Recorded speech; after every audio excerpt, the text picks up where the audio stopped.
Thank you. Appreciate that. Well, good evening, everybody. How's everyone doing tonight?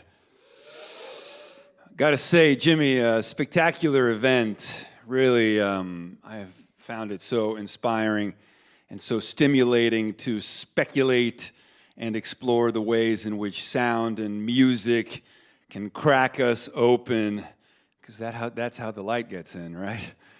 So a little bit about me. My name is Jason Silva, and I've spent the last decade traveling the world and speaking about technology and creativity and innovation and the future of humanity. I'm very much a dreamer and an optimist, and really my career took off because of these videos that I used to make about our sort of technological science fiction utopian future.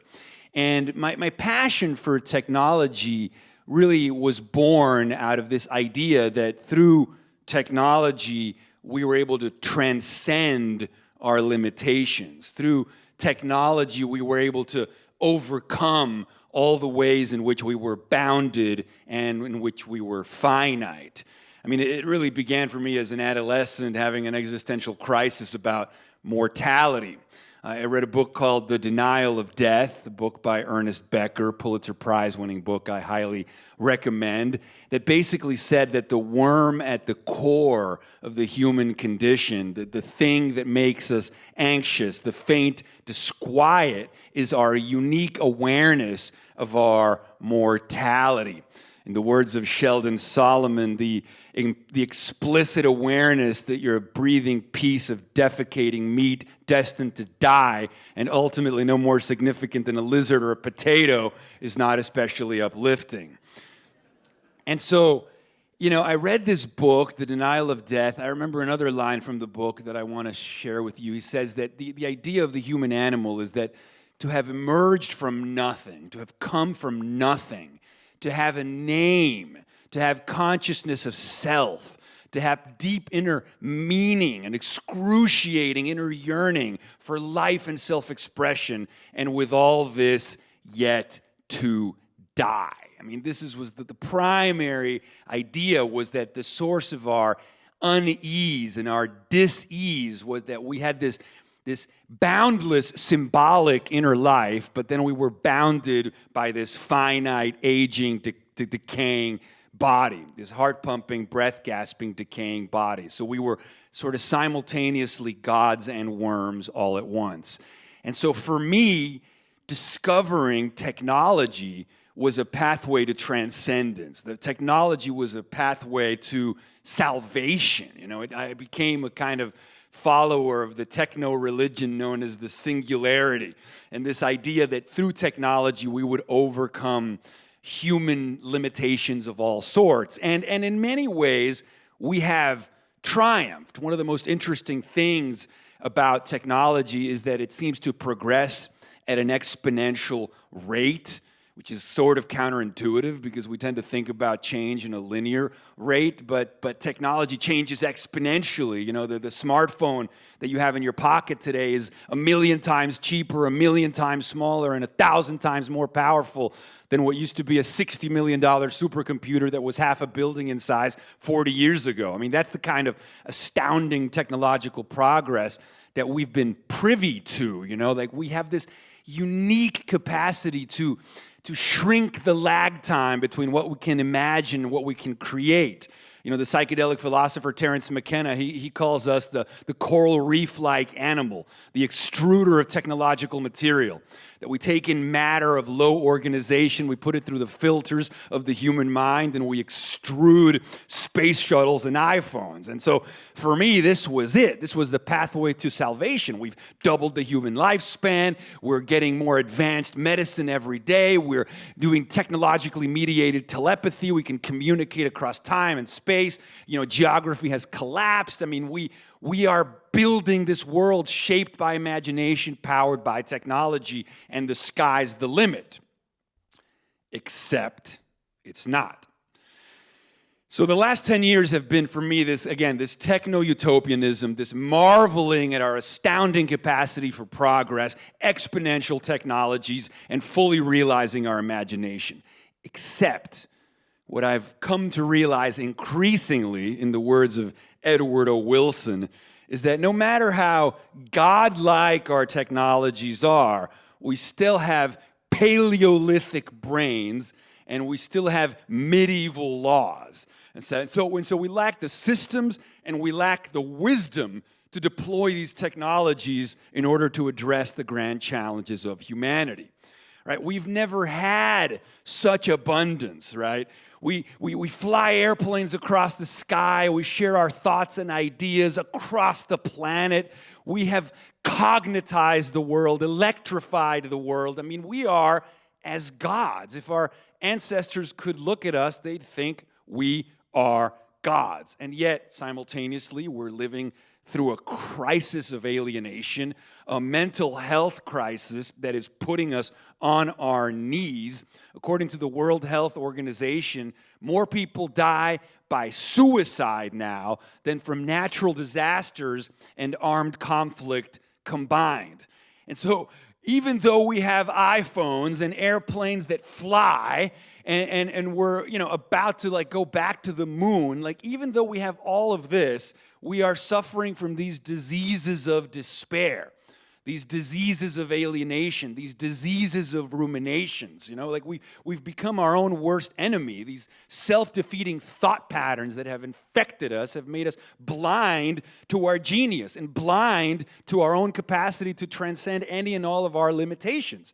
And so we're living in the best of all possible worlds and in the worst of all possible worlds. And so after a decade, especially speaking to corporate audiences about exponential technologies, I feel like we need to also talk about these two other things that aren't being addressed with the ferocity that they need to be addressed, which is, again, we have Paleolithic brains, we have medieval laws, and then we have these godlike technologies. And so it has sent me on a kind of journey into the world of psychedelic healing and transformation, and that's why I call these remarks, this era that I believe we should be heading into, the cyberdelic age, an age of virtual realities and programmable biologies and psychoactive technologies. And so what interests me is how do we use all of these three tracks, these three things? How do we use virtual reality and digital technology?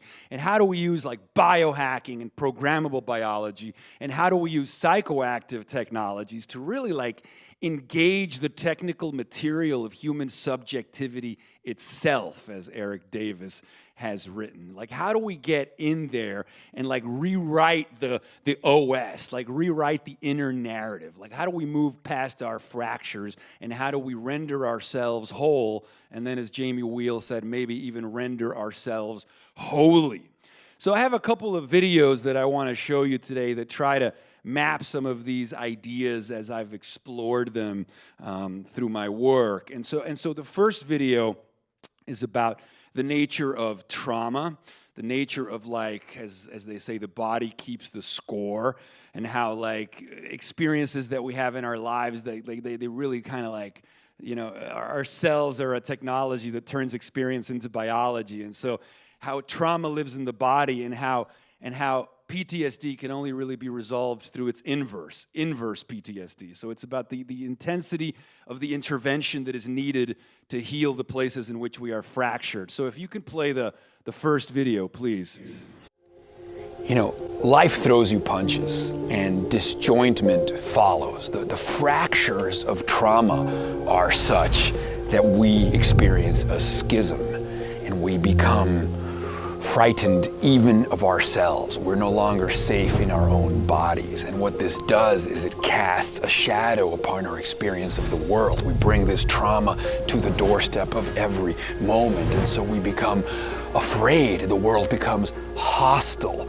And this dark cloud of trauma that kind of colors our windshield becomes our interpretive framework. It It becomes our lens of perception. And as Chris Letheby wrote, we see through our lenses and we see with our lenses, but we don't see the lenses themselves.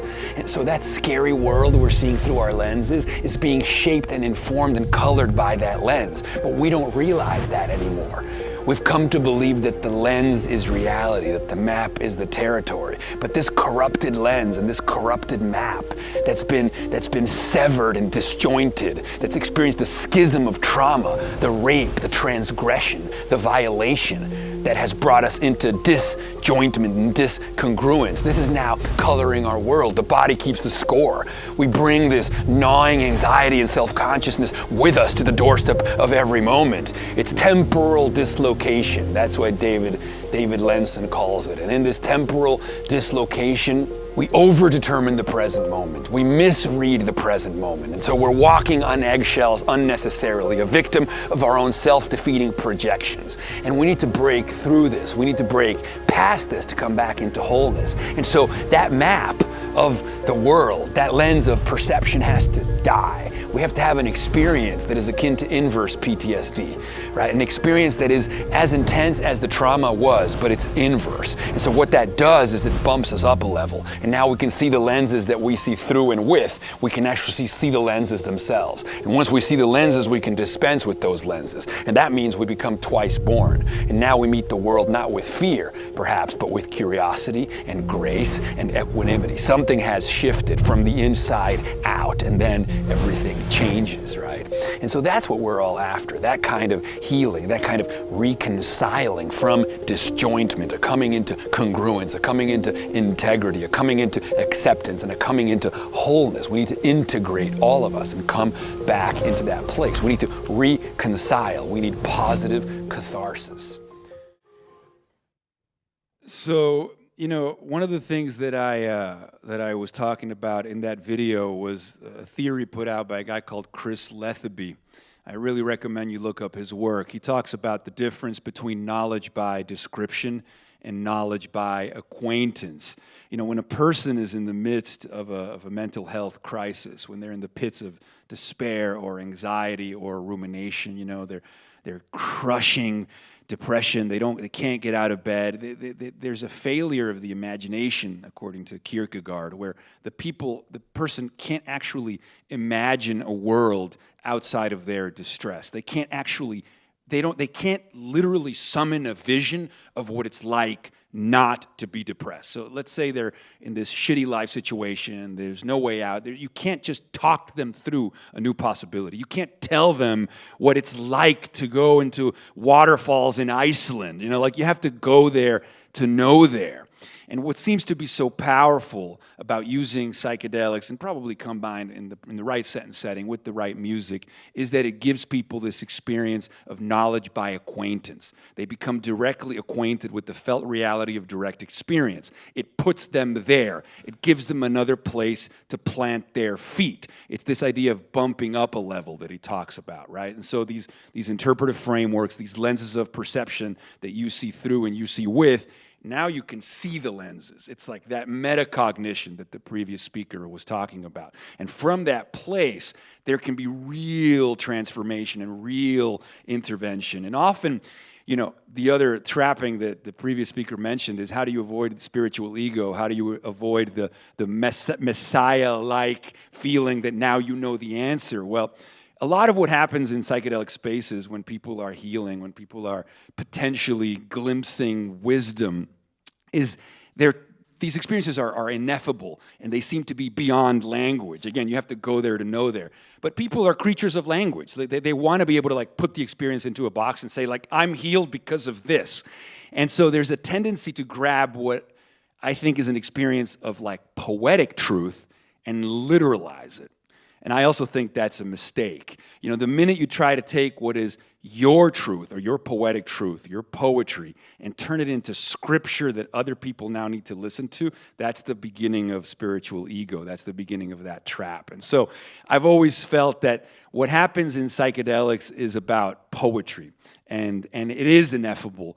And it really can only be rendered in the language, in the elastic language of poetry. And that's what this next video is about. It sort of gives a little bit of a taste of what a mystical experience is like, what these kinds of interventions, these psychoactive interventions, can do to our psyches.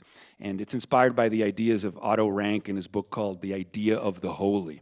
So what happens when we see the holy, and how do we experience the holy grounded in ourselves in a kind of poetic truth that doesn't, like, turn us into spiritual egotists? Let's play it. All of a sudden, this recontextualization and this reframing and this beholding of oneself as a conduit in a larger whole from which molecules and meanings flow is to bask in the mystery, is to bask in the mysterium tremendum. Otto Rank, in his book, The Idea of the Holy, wrote about the nature of these religious experiences and these encounters with the mystery that repels and the mystery that attracts, with a kind of sublime encounter with ineffability, with something vaster than we are, but something also far more beautiful and benign and benevolent and omnipotent. And so these dances with starlight, these moments of beholding this larger vastness, this moment of reconciliation and reinterpretation of what we are, is a kind of enlightenment, right? We undergo an enlightenment and an expansion. Once the idea of what we are dies, the birth of what we really are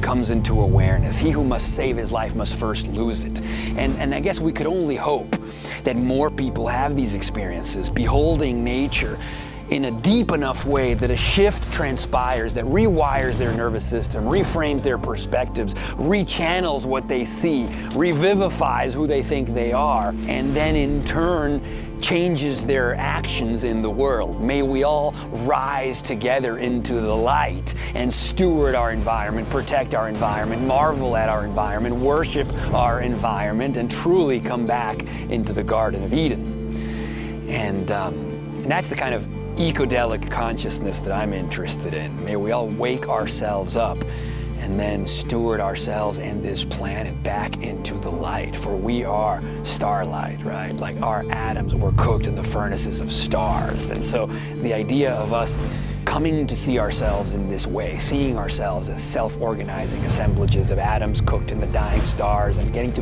participate in an evolutionary process of such unfathomable complexity, this teleological, self-organizing, self-writing, self-authoring songstress, this theater, this carnival of like engendering complexity that mutates and explodes in every direction, this intelligence explosion, this creative explosion, this explosion of complexity in every direction. We can participate in it as we behold it and as we watch it. We can be in the thralls of it while we are stewards of it all at the same time. We are a way for the cosmos to know itself, and we are a way to sing the songs that orchestrate the universe. And to that end, that's our responsibility, to be the mouthpieces and the stewards of this realization, this revelation, this singularity.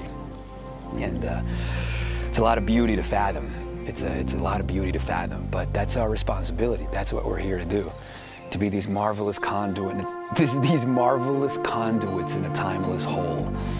And what a dance, right? To just grab our seat for the game of the millennium, man. What a gift. What a gift. What a gift. Obviously, I was kind of tripping balls towards the end there. No, but by the way, was the audio of the videos, could you hear it in the back? Was that all right? Yeah. It's interesting though, because again, like I use art, and that's visual music. I think film, like music, in the words of Gene Youngblood, reflects humankind's historical drive to manifest our consciousness outside of our mind, in front of our eyes, or within our ears.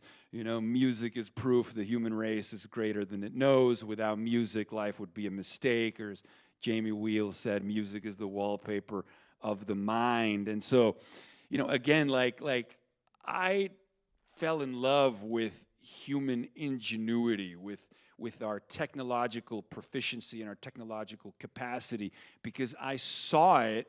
And I'm quoting this wonderful book about the Wachowski brothers, the Wachowski sisters now, the directors of The Matrix, when they said that they believe that the imagination can increasingly summon its own literalization.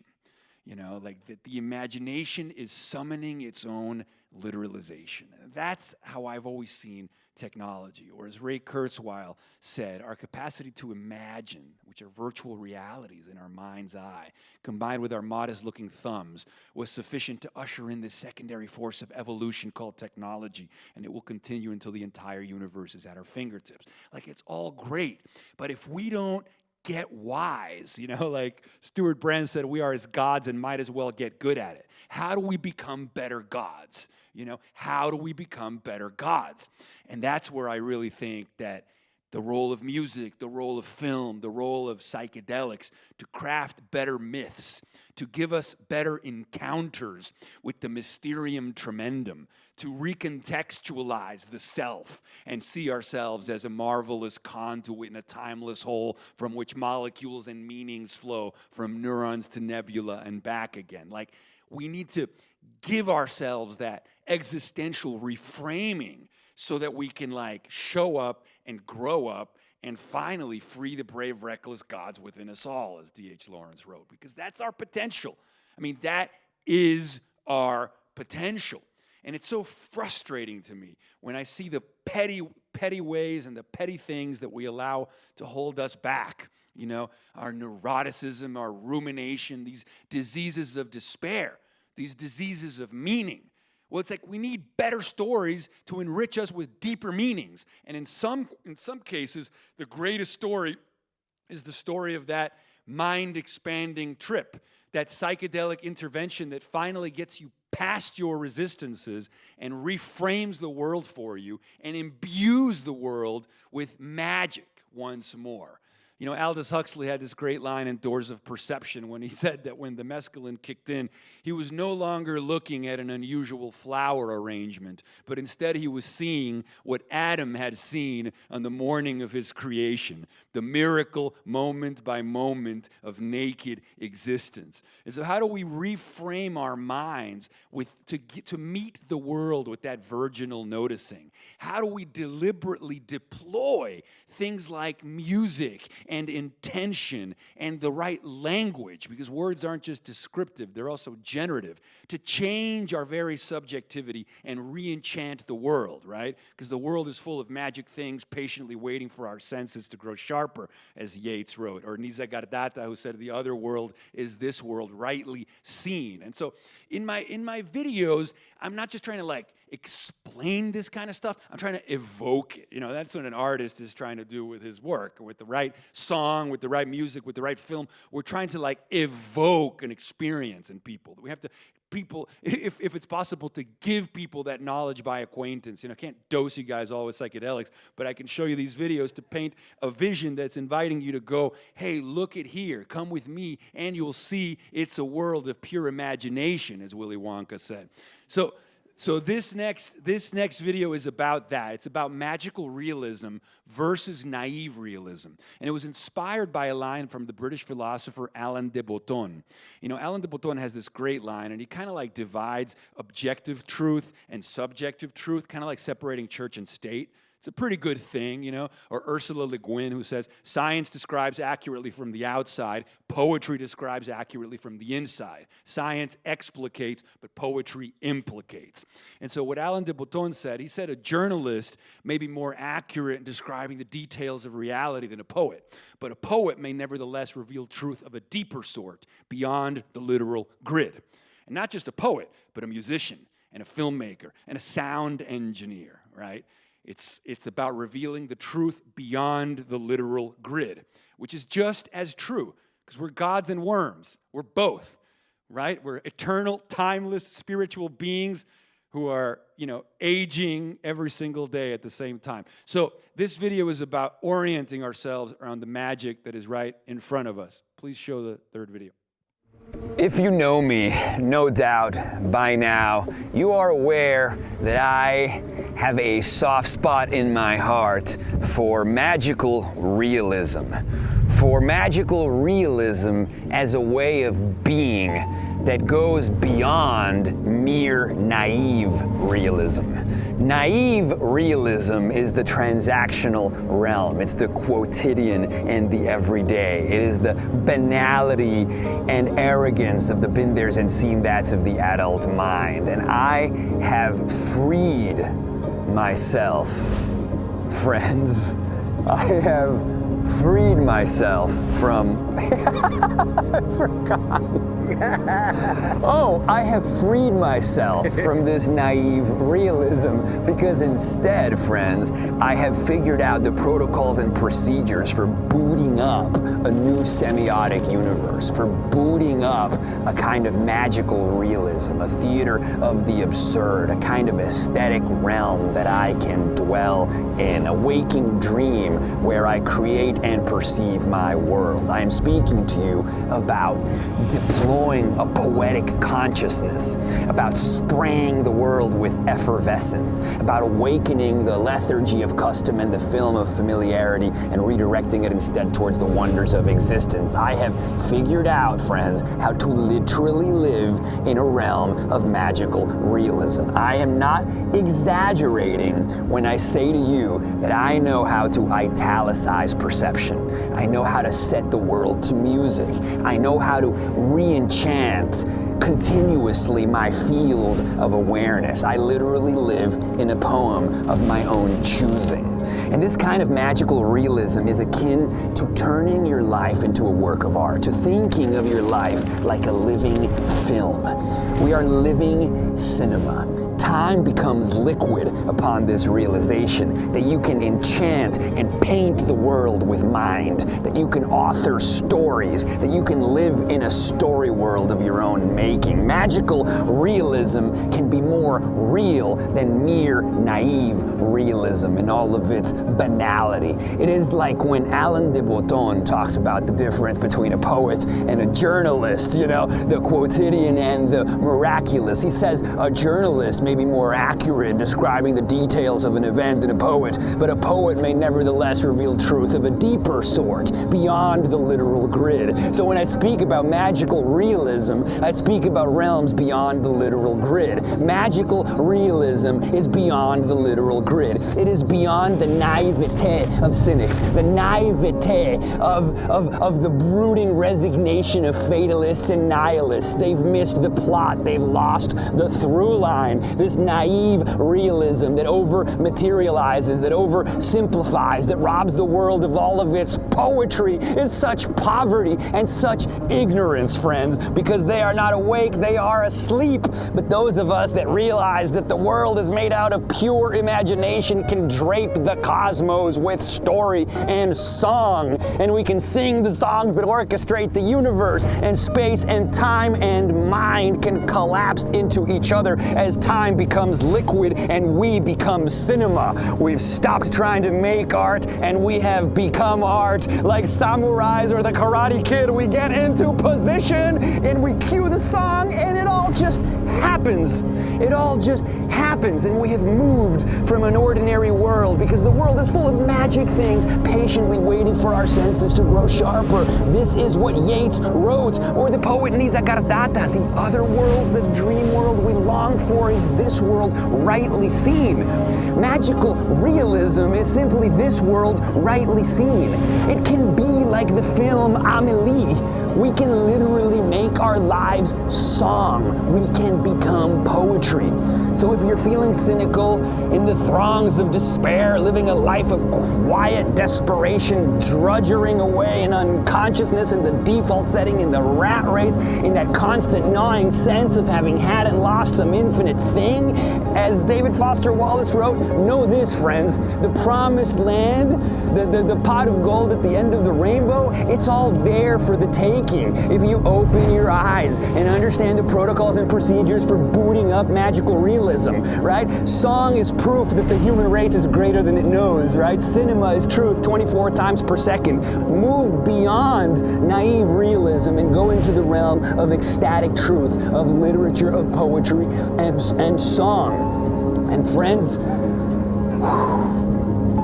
like the greatest moments of your life that no doubt you've known so well. That first kiss, that moment when somebody moved you to the point of tears, when something somewhere incredible waiting to be known was finally seen, and you were like, more of this. You will know what's possible, and you know what I'm talking about. And so that, friends, is what I want to leave you with. Like, don't brood.